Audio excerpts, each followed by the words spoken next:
Yo les amis, j'espère que vous allez tous très bien, très content de vous retrouver pour une nouvelle vidéo et donc pour faire en ce lundi un petit récapitulatif des événements de ce week-end, qu'est-ce qui s'est passé sur la planète foot et dans les 5 championnats majeurs. Alors on commence en France où le week-end avait bien démarré avec vendredi soir un superbe Monaco-Montpellier, Monaco qui s'impose finalement 3-2, notamment grâce à la très belle complicité entre Wissam Ben Yedder, double buteur, et Kevin Folland. J'ai beaucoup aimé Sofiane Diop dans l'entrejeu aussi, les Monégasques tremblent jusqu'au bout mais s'imposent et grimpent au classement comme Rennes, qui a été mené au score par Brest, mais renversant finalement la donne. Super mouvement collectif pour l'égalisation. Et puis ensuite, Clément Grenier sur penalty marque le but du 2-1. À la faveur d'une reprise bien inspirée de Layvin Kurzawa, Paris s'impose finalement aussi à Angers 1-0. Keylor Navas, sans surprise, a encore fait un très grand match. Plus que Kylian Mbappé en tout cas, qui traverse une période pas évidente. Alors un succès encore plus tardif pour le LOSC, qui égalise d'abord au retour des vestiaires grâce à Jonathan Bamba, avant d'arracher les 3 points dans le temps additionnel. Jonathan David, là, profite d'une bourde de Rajkovic, la très mauvaise opération du week-end en Ligue 1. Elle est donc pour les deux Olympiques, alors certes pas pour le Nîmes Olympique, qui fait tomber l'OM 2-1, Thauvin rate un penalty à 0-0, Eliasson en profite en seconde période et inscrit même un doublé. La réduction du score trop tardive de Benedetto ne change rien. Des illusions majeures pour Marseille. Pour Lyon aussi, battu en toute fin de rencontre par Metz, Aaron Leia Iseka contourne Lopez et enterre des Lyonnais trop friables derrière, trop peu réalistes devant, et même un peu malheureux à l'image du but de Karl Toko Ekambi refusé pour un hors-jeu d'Oussama Aouar. C'était donc une journée pour les visiteurs, 6 victoires à l'extérieur sur 9 matchs, puisque Bordeaux a giflé Nice à Nice 3-0. Match nul un partout ensuite entre Nantes et Lens, Kakuta à 10 minutes du terme prive Domenech de son premier succès. Il avait raté un penalty en début de match, et c'était aussi donc la journée des penaltys ratés, puisque bout de bouse contre Strasbourg, limite. Victoire du Racing 1-0 grâce à Ajorc. Au classement donc, l'OL rétrograde à la 3ème place, 2 points derrière le duo Paris-Lille. Monaco a refait son retard et est 4ème à égalité de points avec Rennes. Marseille compte certes 2 matchs de moins, mais commence à être distancé tout en bas. Nîmes grimpe de 2 places alors que Saint-Etienne, Reims et Nice sont bien loin de leurs aspirations européennes. Alors en Angleterre ensuite, petit tour du côté de la Première Ligue et le match choc du week-end, c'était bien sûr Liverpool-Manchester United, le derby d'Angleterre.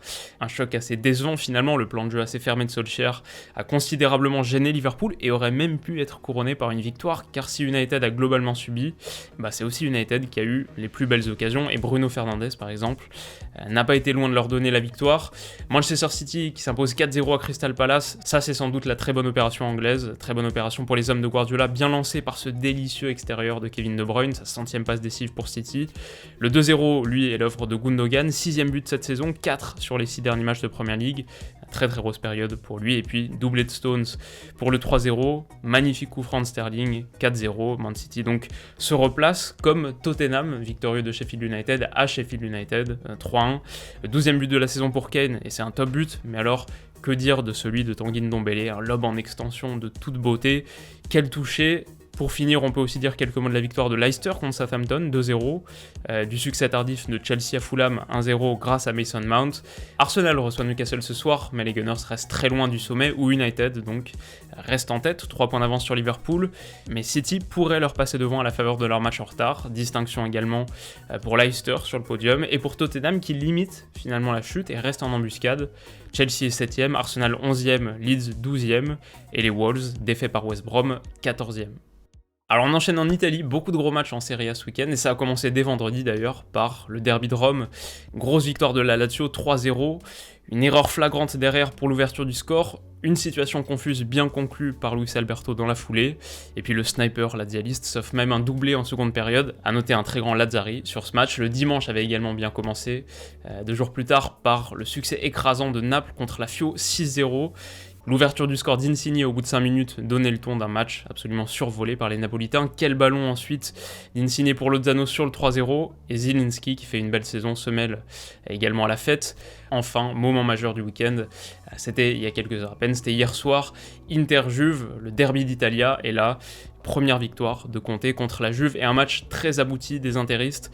À noter un immense Barella, passeur décisif sur l'ouverture du score pour Arturo Vidal, aurait pu l'être à nouveau sur cette accélération, mal conclue par Lukaku, puis buteur lui-même en seconde période. Une juste récompense donc pour Nico Barella et pour l'Inter, qui rejoint le Milan AC en tête de la Serie A. Avec certains matchs de plus, on verra ce que fait le Milan contre Cagliari ce soir. Naples remonterait aussi sur le podium, alors que la Juve, 5ème à 6 points du sommet, commence à être sérieusement menacée. Alors pas de Liga ce week-end, mais tout de même un match en Espagne, c'était bien sûr la Supercoupe hier soir, où la victoire de Bilbao contre le Barça a fait grand bruit, malgré un doublé d'Antoine Griezmann.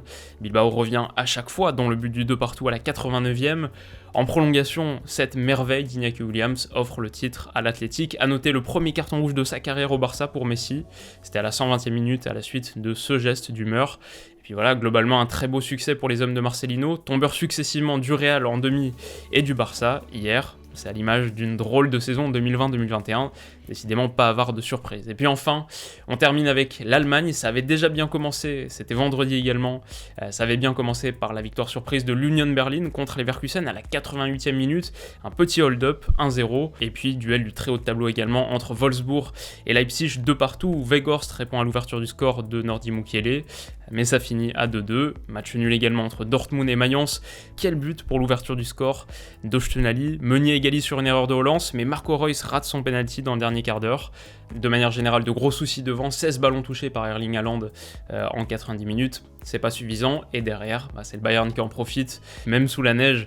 Thomas Müller est clutch, passeur sur l'ouverture du score de Lewandowski, puis buteur à 15 minutes du terme pour reprendre l'avantage. Fribourg n'est pas loin de jouer un sale coup bavarois dans le temps additionnel, mais c'est bien le Bayern qui s'impose et qui s'offre 4 points d'avance en tête de la Bundes. Leipzig, Leverkusen et Dortmund donc font du surplace, alors qu'Union n'est qu'à un petit point de la Ligue des Champions. Et donc voilà les amis, c'est la fin de ce récap express, c'est la fin de ce récap du week-end, j'espère que ça vous a plu.